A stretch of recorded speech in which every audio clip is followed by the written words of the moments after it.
Mến chào cô chú anh chị và các bạn đến với kênh Giải trí miền Tây 68. Hôm nay mình xin review lại quang cảnh đồng quê của quê hương miền Tây sông nước, đó là quê hương Sóc Trăng.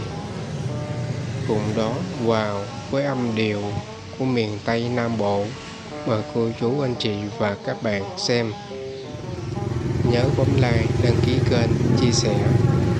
Nhớ ghi lại một lời bình luận để Giải trí miền Tây 68 rút kinh nghiệm, học hỏi và làm cho clip sau này được tốt hơn. Mời cô chú anh chị và các bạn xem.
Cảnh miền Tây vậy đó mọi người. Sông nước hiền hòa, người thì chất phác. Mỗi lần nghe đàn tân cổ, nhìn phong cảnh quê mình, tự nhiên thấy lòng nhẹ hẳn. Mọi người nhớ giữ gìn sức khỏe. Ai cũng xa quê thì xem lại cho đỡ nhớ nha.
Cảm ơn mọi người đã theo dõi và ủng hộ kênh Giải trí miền Tây 68.